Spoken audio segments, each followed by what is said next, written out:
ঈদের আগ মুহূর্তে পুরো দেশ কিন্তু আপনাকে নিয়ে অনেকটাই বলা চলে ব্যস্ত ছিল এবং আপনাকে আসলে আমরা আজকে চেষ্টা করছি যে একটু রাজনীতির বাইরে গিয়ে আলোচনা করতে, কিন্তু আপনি আসলে একেবারেই রাজনৈতিক পরিবারে আপনার জন্মগ্রহণ, সেই পরিবারেই আপনি বেড়ে উঠেছেন। তার মানে রাজনীতির বাইরে গিয়ে আসলে কখনো চিন্তা করেছেন কি, যদিও আপনি পেশাগতভাবে একজন মেকানিক্যাল ইঞ্জিনিয়ার, কিন্তু রাজনীতিবিদই হয়ে উঠবেন সেটাও কি ভেবেছিলেন ছোটবেলায়?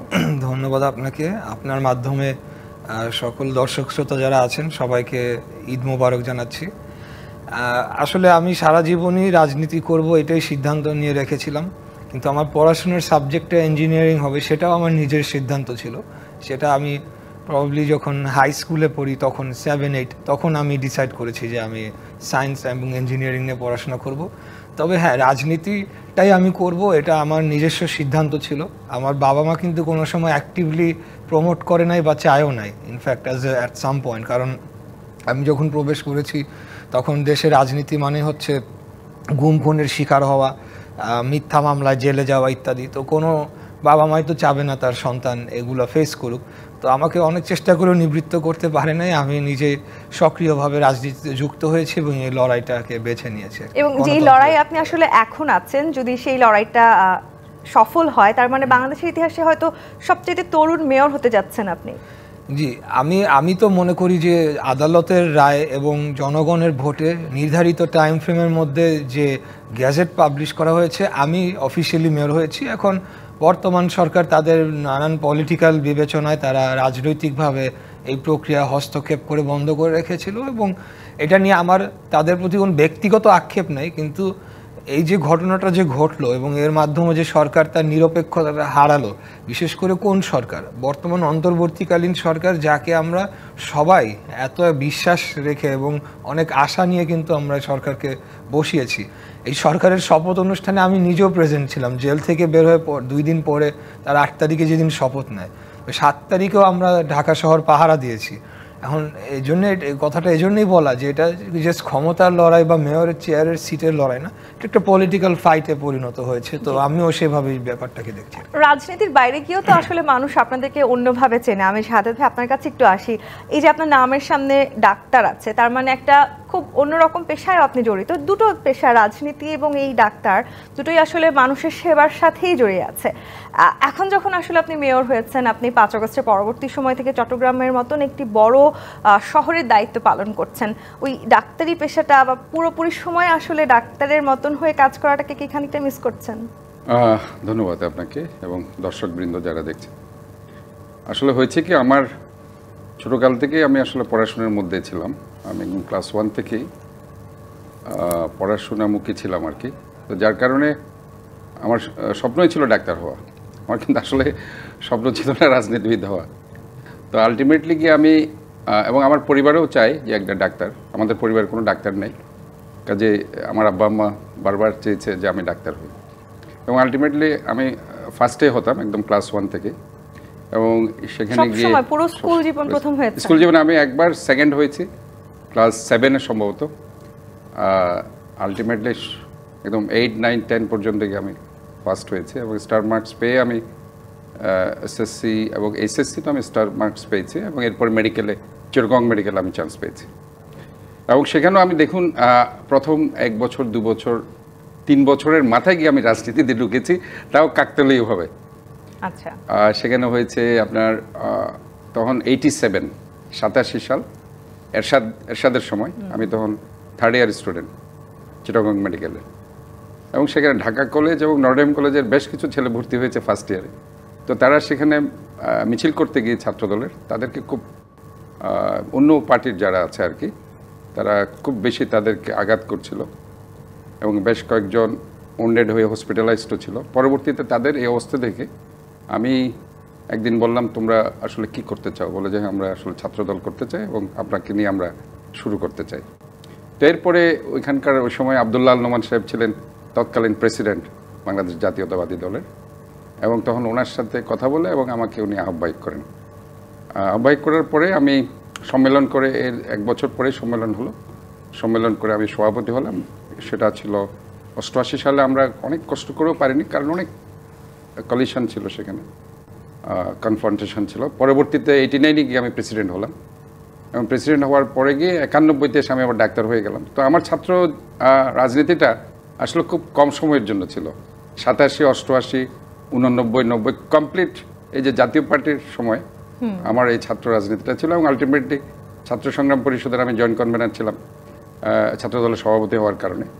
এবং একটা স্টেজে এরশাদ বিরোধী আন্দোলনের আমাদের খুব ভূমিকা ছিল, এবং পরবর্তীতে আমাদের দল তো ক্ষমতা আসলো 91 সালে, এবং সেখানে আমি আবার ডাক্তার হওয়ার পর ড্যাবের রাজনীতিতে জড়িয়ে গেলাম। ড্যাবের আমি চট্টগ্রামের সেক্রেটারি হলাম, চট্টগ্রাম জেলার। এরপরে আমাদের একটা ওয়ার্ডের, যে ওয়ার্ডে আমার বাড়ি পশ্চিম বাকুলিয়া, সেখানকার সম্মানিত সদস্য। এরপরে ওইখানকার একটা বাকুলিয়া থানা আছে, বাকুলিয়া থানার সদস্য সচিব, এরপরে বাকুলিয়া থানার সেক্রেটারি, বিএনপির আর কি, বাকুলিয়া থানার সভাপতি পর্যায়ক্রমে, এরপরে মহানগরের জয়েন্ট কনভেনার, মহানগরের সেক্রেটারি দীর্ঘ 7 বছর। বিশেষ করে গত 16 বছরে 7 বছর আমি মহানগরের সাধারণ সম্পাদক ছিলাম। এরপরে 9 বছর আমি সভাপতি আর আহ্বায়ক মিলে 2024 সাল পর্যন্ত আমি সভাপতি আহ্বায়ক মিলেছিলাম। আই মিন এই যে 16টি বছর আমার এইভাবে গেল। এবং এর মধ্যে আবার হয়েছে কি, আমি 96-এ একটা আমি পোস্ট গ্রাজুয়েশন করলাম ফিজিক্যাল মেডিসিনে এবং স্পোর্টস মেডিসিন। রাজনীতি আর এই ডাক্তারি পেশা দুটো একসাথে চলেছে। এটাই বুঝি। তো এরপরে 2001 সাল থেকে আমি ডাক্তারি শুরু করেছি।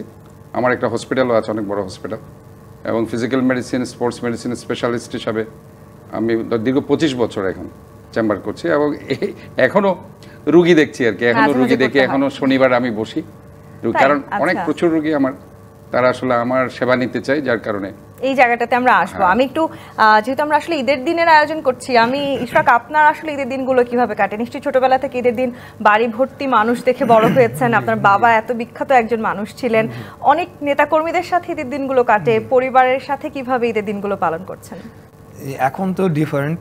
আগে একরকম ছিল, যখন ছোটবেলায় বাবা জীবিত ছিলেন, তখন ঈদের দিনটা মানেই হলো শুরু হতো বাবার সাথে নামাজের মধ্য দিয়ে ঈদের দিয়ে সকালটা শুরু হতো, এবং পরবর্তীতে পরিবার পরিজন এবং যেহেতু আমার রাজনৈতিক পরিবারে আপনি যেভাবে বললেন, অনেক রাজনৈতিক নেতা কর্মীদের আসা যাওয়া থাকতো সারাদিন, এবং আত্মীয় স্বজনের বাসায় যেতাম, পাড়া প্রতিবেশী যারা ছিল সেখানে আমাদের একটা তখন ছোটবেলা একটা যেটা ঝোঁক থাকে যে বিভিন্ন বাসায় যে সালামি কালেকশন করার, তো ওই বিষয়গুলো ছিল আর কি। এখন তো অনেক ডিফারেন্ট হয়ে গিয়েছে। এখন আমার সালামি দিতে হয় বেশি। এখন সালামি দিতে হয়, এবং সালামি দিতে হয়, এবং আপনার যারা আমাদের নেতাকর্মী যারা স্পেশালি গত 17 বছরে যারা অর্থ কষ্টে ছিলেন এবং বিভিন্নভাবে নির্যাতিত ছিলেন, তাদের পাশে দাঁড়ানোর একটা বিষয়, এটা ঈদের আগে থেকেই প্রক্রিয়াটা শুরু হয়ে যায়। আর কোরবানি ঈদের সময় তো ছোটবেলায় ওই গরু কিনতে যাওয়াটা একটা মানে something we use to look forward to, যে কবে যাব, কবে বাবা নিয়ে যাবে। আসলে বড় হবার পরে কি যাওয়া হয় নাকি? না, এখন গত 3-4 বছর ধরে আমি যেতে বিড়ম্বনার কারণে যেতে পারছেন না। খ্যাতির বিড়ম্বনা বলতে পারেন, মানে আসলে ওখানে যে আমার জন্য দামাদামি করে গরু কেনা, এটা ইম্পসিবল হয়ে যায় আর কি। তো যার কারণে বিগত 3 বছর যাবত আমার ছোট ভাই ওরাই যায়, আমি যাই না আর কি। তো এখন একটু ডিফারেন্ট হয়ে গিয়েছে। এখন আমার নিজেকে অনেক সময় মনে হয় যে হয়তো আমার মানে বাবার যে দায়িত্বগুলো উনি পালন করতেন, বা ওনাকে যেভাবে দেখতাম আমরা, অনেক সময় নিজের দিকে তাকালে মনে হয় যে সেটা আমি করছি আর কি। শাহাদাত ভাই, আপনাকে প্রশ্নটা করতেও আমার একটু ভয় লাগছে। আপনি যেহেতু ডাক্তার, মানে কোরবানির ঈদ মানেই তো আসলে আমরা প্রচুর মাংস খাওয়ার কথা ভাবি। ঈদে আসলে অনেক বেশি খাওয়া হয়, এবার পছন্দের খাবার কি কোরবানির ঈদ বা যে কোনো ঈদের দিনটা আসলে কিভাবে শুরু হয়? যাই হোক, ইশরাক কিছু কথা বলেছে। আমরা ছোটকালে ইনফ্যাক্ট সব ঈদগুলোতে, বিশেষ করে কোরবানি না, যে ঈদ উল ফিতরের যে ঈদটা আছে, সেখানে আসলে আমরা এক সময় ফ্রেন্ড সার্কেলরা ছোট ছোট যারা আমরা যারা ক্লাস 3, 4, 5-এ পড়তাম তখন আমরা আড্ডা মারতাম কীভাবে বকশিস নেওয়া যায়। এটা আমরা আবার দিনের শেষে প্ল্যানিং ছিল, গুনে দেখতাম। মানে সালাম করার মূল উদ্দেশ্য ছিল টাকা নেওয়ার, তো সেটা আমরা নিতাম। আর ঈদ উল আজহাতে যেটা হতো, ছোটোকাল আসলে আমার আব্বা নিয়ে আসতো গরু, আমি আসলে যেতাম না। কিন্তু যখন বড় হয়েছি আমি কিন্তু নিজেই যাই আর কি বাজারে। ওটা আসলে মানে আনন্দ লাগে।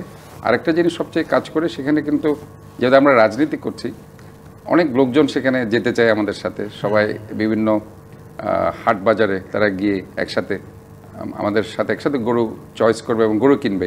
এটাও কিন্তু আমাদের কর্মীরা মজা পায়। যে আমাদের নেতা একটা গরু কিনেছে, এবং আমরা সবাই মিলে আবার সেটা নিয়ে আসছি। কিন্তু এই যে দুজনেই বলছেন আসলে যে আপনারা হাটেও যেতে পারছেন না, নেতা কর্মীরা সারাক্ষণ আসলে আপনাদের সাথে থাকে, নিঃসন্দেহে তাদের ভালোবাসা আপনাদের প্রতি, কিন্তু মাঝে মাঝে কি কখনো মনে হয়েছে যে একটু স্বাভাবিক মানুষের মতন আর 10টা মানুষের মতন একটু জীবনটাকে যাপন করতে পারলে হয়তো ভালো হতো? ইশরাককে তো বোধহয় ছোটবেলা থেকেই সবাই চিনেন, কখনো কি আপনার এই অনুভবটা হয়েছে যে একটু সাধারণ, আমার অন্য বন্ধুটি ঠিক যেভাবে স্কুলে যাচ্ছে সেভাবে যেতে পারলে ভালো হতো? না, হয়তো দুই এক সময় চিন্তা করেছি, কিন্তু আমি জিনিসটাকে একটু পজিটিভলি দেখি যে এটাও তো একটা বড় পাওয়া, যে এত মানুষের যে একটা আগ্রহ এবং যে কোনো কারণেই হোক তাদের আমার প্রতি একটা ভালোবাসা কাজ করে বা টান কাজ করে, এটাকে আমি একটা মানে ব্লেসিং হিসেবে দেখি আর কি। তো ওইভাবে কোনোদিন মানে আক্ষেপ করি নাই যে আফসোস ওই রকম ভাবে না, বাট চিন্তা করেছি হ্যাঁ যদি এক মানে ওপেনলি একা ঘুরে ঈদের গরু বা কোরবানির গরু কিনতে পারতাম আগে যেভাবে করেছি, সেভাবে হয়তো এখন আর সম্ভব না, কিন্তু